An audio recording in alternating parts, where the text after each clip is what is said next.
Salah satu hal penting dalam penanganan pandemi COVID-19 adalah penanganan limbah medis. Limbah medis lain berasal dari fasilitas kesehatan seperti rumah sakit, klinik, maupun puskesmas juga dapat berasal dari rumah tangga.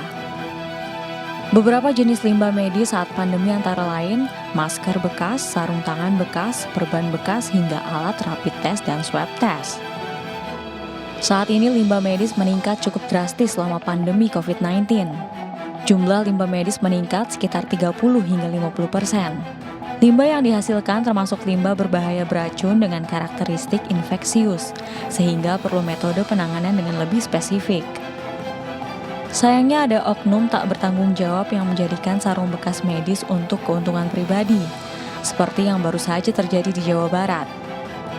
Sarung tangan medis bekas seberat 2,5 ton disita polisi dari sebuah rumah produksi di Bandung. Limbah-limbah medis ini akan direkondisi dan dijual sebagai sarung tangan baru hingga ke wilayah Jakarta dan Surabaya.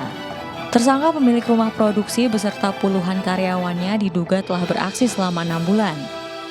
Jadi bekas sarung tangan dikumpulkan lagi, jadi rekondisi, jadi seolah jadi baru lagi, padahal itu sudah bekas. Iya dicari, pokoknya dia mungkin ada timnya yang membuat untuk mencari bekas sarung tangan ini. Kalau lihat dari barangnya hampir sama persis, karena awalnya mungkin dia asli dari medis, jadi setelah direkonstruksi lagi, ya barang itu sama aja, cuma dia diperbarui lagi. Para tersangka terancam dijerat pasal berlapis dengan hukuman maksimal 15 tahun penjara. Di sisi lain, masyarakat yang saat ini akrab dengan penggunaan masker kurang peduli dalam memperhatikan pembuangan masker sekali pakai. Lantas, bagaimana cara membuang masker medis bekas pakai yang tepat agar tidak berbahaya di kemudian hari? Kini kita akan kupas malam ini selengkapnya di Indonesia Bicara. Tema kita pada malam hari ini bahaya limbah sampah medis. Dan saat ini kita sudah kehadiran narasumber yaitu Ibu Rosa Vivin Ratnawati selaku Dirjen Pengelolaan Sampah, Limbah, Bahan Beracun dan Berbahaya Kementerian Lingkungan Hidup dan Kehutanan. Selamat malam Ibu Rosa. Selamat malam Mas. Baik Ibu Rosa, saat ini persisnya ada berapa sampah medis yang terkumpul selama pandemi COVID-19? Saya bisa sampaikan bahwa berdasarkan laporan dari 34 provinsi sampai dengan 15 Oktober 2020, maka jumlah limbah medis atau limbah infeksius COVID-19 itu berjumlah 1.662,75 ton limbah medis. Dan memang limbah medis tersebut harus dimusnahkan dan berdasarkan surat edaran Menteri LHK nomor 02 tahun 2020 tentang penanganan limbah medis dan sampah dari rumah tangga yang bersumber dari COVID-19, maka yang pertama mereka harus dimusnahkan di insinerator yang membakar dengan suhu 800 derajat Celcius. Nah, dari 34 provinsi itu Ibu, apakah semuanya memiliki alat insinerator untuk membakar limbah medis itu atau ada provinsi yang belum mempunyai? Jadi begini, kami memang menyadari bahwa insinerator itu tidak dimiliki oleh seluruh rumah sakit. Jadi ada hal-hal lain Mas yang kita atur. Yang pertama, kami memang meminta kepada rumah sakit untuk membakar dengan insinerator miliknya. Dan kami memberikan diskresi dengan surat edaran Ibu Menteri LHK itu bahwa mereka bisa membakar di insinerator yang baik yang sudah berizin maupun belum berizin, asal sesuai dengan spesifikasi, antara lain yaitu 800 derajat Celcius, itu yang pertama. Yang kedua, kalau memang dia belum mempunyai insinerator, dia dapat membakar di jasa pengolah limbah medis, yang saat ini di seluruh Indonesia ada kurang lebih 15. Dan yang ketiga, kalau memang di daerah remote area, misalnya hanya dicapai dengan sungai, pulau-pulau terluar, maka mereka dapat mengubur limbah medis itu, tapi ada tata caranya. Dan itu semua diatur di Peraturan Menteri LHK nomor 56 tahun 2015 tentang pengelolaan limbah medis. Nah, apakah insenerator yang kita punya, Ibu, cukup untuk menghanguskan limbah medis, apalagi lonjakannya tadi cukup tinggi 30-50% dan sekarang mencapai angka di 1.600 ton, Ibu? Kalau seperti yang saya sampaikan tadi, Mas, bahwa memang tidak semua daerah mempunyai kapasitas pengelolaan insinerator dengan insinerator. Maka kami memberikan jalan keluar itu. Dan salah satunya juga kami memberikan peluang untuk mereka membakar di pabrik semen yang terdekat. Misalnya seperti di Provinsi Sumatera Barat, mereka membakar di Semen Padang. Kemudian di Provinsi NTT, mereka membakar di Semen Kupang. Jadi kami memang dari KLHK mengkontrol betul, Mas, melalui Dinas Lingkungan Hidup dan Kehutanan, melalui Dinas Kesehatan, bekerja sama juga dengan Kementerian Kesehatan untuk memastikan bahwa rumah sakit di daerahnya itu, terutama yang menerima pasien penderita COVID-19, mereka harus dapat memusnahkan limbah infeksius COVID-19-nya. Demikian.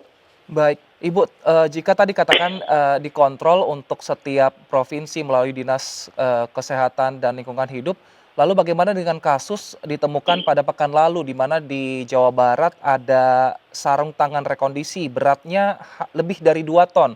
Berarti apakah memang ada yang bolong di sini dalam pengontrolan limbah medis ini, Bu? Jadi seperti ini, memang untuk limbah infeksius, ini kan yang menggunakan APD itu tidak hanya dari rumah sakit, ya, dari lab, dari tempat kita cek PCR dan sebagainya. Nah, untuk itu kami memang meminta kepada gubernur, bupati, wali kota untuk melakukan kontrol terhadap bagaimana pengelolaan limbah medisnya atau juga yang dari rumah tangga.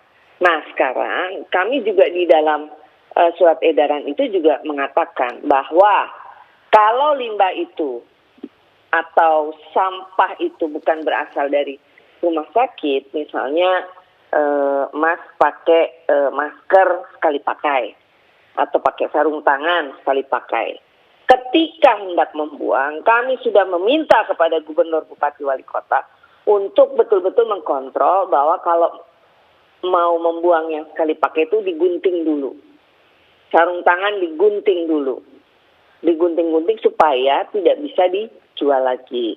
Dan kami memang menghimbau kalau dalam kondisi sehat sebaiknya menggunakan masker guna ulang supaya tidak menambah jumlah timbulan sampah. Dan untuk sampah-sampah yang dibuang ke TPA, kami Dirjen Pengelolaan Sampah Limbah dan B3 sudah mengeluarkan surat kepada gubernur, bupati, wali kota untuk menjaga TPA-nya agar tidak kemudian menjadi tempat pembuangan limbah medis atau sampah dari APD yang berasal dari rumah. Karena begini, TPA itu adalah memang dikelola oleh kabupaten kota atau kalau TPA regional biasanya provinsi, dan mereka kalau memang melihat bahwa ada sampah atau limbah medis di dalam TPA-nya, maka seharusnya itu kemudian dikelola sesuai dengan pengelolaan limbah medis yang termasuk dalam limbah bahan berbahaya dan beracun. Demikian. Baik, lalu apakah Kementerian Lingkungan Hidup dan Kehutanan sudah meminta pertanggungjawaban ataupun klarifikasi dari pihak Dinas Lingkungan Hidup Jawa Barat mengenai sampah rekondisi tadi, limbah rekondisi yang berupa sarung tangan itu, Bu? Kami belum, karena ini saya juga baru mendengar yang sampah rekondisi atau yang tadi disampaikan. Jadi nanti kami akan cek ke pemerintah Provinsi Jawa Barat. Kalau boleh tahu itu di TPA mana ya? Atau ditemukan di mana? Ditemukan dalam pabrik rumahan di salah satu wilayah di Kota Bandung. Memang yang menemukan dan juga yang menyelidiki adalah pihak dari Polda Jawa Barat, Ibu. Kasusnya pekan lalu, jadi ada tersangka tidak hanya pemilik pabrik, namun juga pekerjanya juga ditetapkan jadi tersangka itu pada pekan lalu kasusnya. bisa Oke. diselidiki karena itu memang cukup meresahkan Ibu, apalagi kita sebagai Ya, warga mungkin yang menggunakan masker betul. takut untuk membelinya lagi nanti ke depannya. Nah, untuk mencegah hal ini bagaimana koordinasi dengan pemerintah daerah sebenarnya untuk masalah limbah yang tadi bukan rumah sakit tapi pribadi, individu, sebenarnya bagaimana memilah-milah sampah ini dari pihak Pemprov sendiri, Ibu? Iya, seperti yang saya sampaikan tadi, Mas, bahwa di dalam surat edaran Menteri LHK kepada gubernur, bupati, wali kota, itu kami bagi dua. Satu yang dari fasilitas pelayanan kesehatan, yaitu limbah medis ya, jadi kayak masker, APD, sarung tangan, bekas infus, bekas makan dari pasien COVID, itu semua harus dimusnahkan di 800 derajat Celcius untuk insineratornya. Sementara kalau dari rumah misalnya orang tanpa gejala dia isolasi mandiri di rumah dan sebagainya, kami juga sudah menuliskan kepada para gubernur, bupati, wali kota untuk memastikan bagaimana pengelolaan lanjutannya. Pastikan mereka punya catatan, ada orang OTG kah, ada orang isolasi mandiri dan sebagainya. Nah itu APD, masker dan sebagainya harusnya disediakan bagaimana mereka tempat pengumpulan dan sebagainya. Nanti coba Mas cek di surat edaran Menteri LHK ya nomor Baik. 02 tahun 2020 karena kami sudah meminta gubernur, bupati, wali kota untuk itu. Dan untuk yang TPA, yang ditemukan di TPA, kami juga sudah meminta gubernur untuk betul-betul kemudian menjaga TPA-nya jangan sampai kemasukan sampah medis atau limbah medis. Kalaupun ada, mereka harus mengupayakan untuk misalnya diserahkan kepada jasa pengelola limbah B3 untuk dimusnahkan. Karena kalau tidak dikelola dengan baik, maka akan menjadi rantai penularan kembali untuk COVID-19. Ada mata rantai penularan yang baru. Demikian, Mas. Adakah provinsi yang melapor jika mereka kesulitan untuk mengelola limbah medis ini, Ibu? Ya, biasanya mereka konsultasi, Mas, ke kami. Dan kami mencarikan jalan keluarnya. Misalnya ada beberapa daerah yang mengirimkan surat ke kami bahwa misalnya dia punya insinerator tapi belum ada izinnya. Nah, kemudian kami tuliskan surat, coba dicek spesifikasinya. Kalau oke, 800 derajat Celcius dan sesuai dengan peraturan Menteri LHK, mereka bisa membakar. Atau kalau tidak ada di di rumah sakitnya, maka kami membantu mencarikan mereka bisa membakar di mana atau di pabrik semen terdekat misalnya mereka bisa membakar itu. Jadi daerah-daerah itu konsultasi kepada kami untuk bisa menyelesaikan persoalannya. Demikian. Baik, jika belum ada izin sebenarnya apa yang membuat alat itu mungkin susah untuk beroperasi? Izin seperti apa yang tidak terpenuhi oleh provinsi-provinsi ini? Karena kan sampah ini memang harus dikumpulkan dalam satu tempat dan kemudian langsung dimusnahkan sehingga tidak mengontaminasi yang lainnya, Ibu. Iya, jadi begini, Mas. Limbah medis itu kan merupakan bagian dari limbah bahan berbahaya dan beracun. Menurut PP 101 tahun 2014, pengelolaan limbah B3.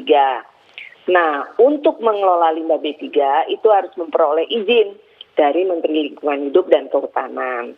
Nah, selama ini seluruh rumah sakit Indonesia memang tidak semuanya punya insinerator, tidak semuanya punya insinerator yang berizin. Tapi kami terus-menerus berkoordinasi untuk kemudian mereka bisa memperoleh izinnya. Nah, ini kan sekarang dalam masa wabah pandemi COVID-19. Jadi kami juga menggandeng Bareskrim untuk bersama-sama dengan kami dan Bareskrim berkoordinasi dengan polda-polda di seluruh wilayah Indonesia bahwa dalam masa wabah pandemi COVID-19 ini ada diskresi dari Menteri LHK, mereka bisa membakar atau memusnahkan limbah infeksiusnya di insinerator yang tidak berizin. Kalau kami tidak koordinasi dengan Polri kan takutnya mereka dianggap melanggar. Nah, karena wabah pandemik ini maka dengan surat edaran Menteri LHK mereka bisa membakar di insinerator yang tidak berizin. Tapi, nah itu yang kami harus pastikan betul spesifikasinya sesuai dengan peraturan Menteri LHK tentang pengelolaan limbah infeksius atau limbah medis. Demikian. Nah, biasanya untuk masker yang sekali pakai juga ini banyak dipakai di masyarakat saat ini karena memang lebih praktis, tidak perlu mencuci. Nah, bagaimana masyarakat bisa memilah-milah sampah pribadi ini agar tidak berakhir semuanya di TPA, Ibu? Karena informasi ini kan juga mungkin masih belum umum di masyarakat. Ya, saya menghimbau yang pertama kepada pemerintah daerah dulu. Coba kembali lagi lihat surat edaran Menteri LHK nomor 02 yang tadi saya sebutkan tentang pengelolaan limbah medis dan sampah dari penderita COVID-19 yang ada di rumah, bahwa mereka Pemda diminta untuk ada semacam drop box pengumpulan untuk mengumpulkan sampah-sampah masker atau APD yang ada dari dalam rumah. Yang sudah melakukan itu sekarang adalah Provinsi DKI Jakarta. Jadi Mas bisa cek ke DLH Provinsi DKI. Kemudian yang kedua, saya juga minta kepada masyarakat, kalau setelah selesai memakai masker yang sekali pakai, tolong itu digunting-gunting atau dirobek. Pertama dicuci dulu di air mengalir dengan sabun supaya kalau misalnya memang ada virus itu bisa hilang. Dipotong-potong, kemudian masukkan di dalam tisu atau amplop gitu ya, bekas, dan itu kemudian kalau sudah ada Dropbox dan sebagainya bisa dikumpulkan. Dan saya juga menghimbau kepada masyarakat agar kalau memang tidak sakit, pakailah masker guna ulang untuk mengurangi timbulan sampah yang ada. Hal itu sama juga Mas dengan sarung tangan tadi. Kan Mas tadi bilang ada ditemukan di Jawa Barat, sarung tangan bekas dan kemudian dicuci lagi, dijual lagi. Nah, hal itu kenapa bisa? Karena ketika kita udah bekas pakai, sebaiknya digunting-gunting sarung tangannya sehingga tidak mengundang untuk bisa dijual lagi. Demikian. Baik, artinya masyarakat di sini juga harus bisa mengelola sampah sendiri sehingga sampah medis dari beban pemerintah ini tidak terlalu banyak sehingga semuanya bisa dimusnahkan dan tidak mengkontaminasi yang lainnya. Terima kasih Ibu Rosa Vivin Ratnawati, Dirjen Pengelolaan Sampah Limbah dan Bahan Beracun Berbahaya KLHK telah bergabung bersama kami di Indonesia Bicara. Dan pemirsa, di segmen berikutnya kita masih akan berbincang mengenai hal yang sama dengan narasumber yang lain. Tetaplah bersama kami di Indonesia Bicara.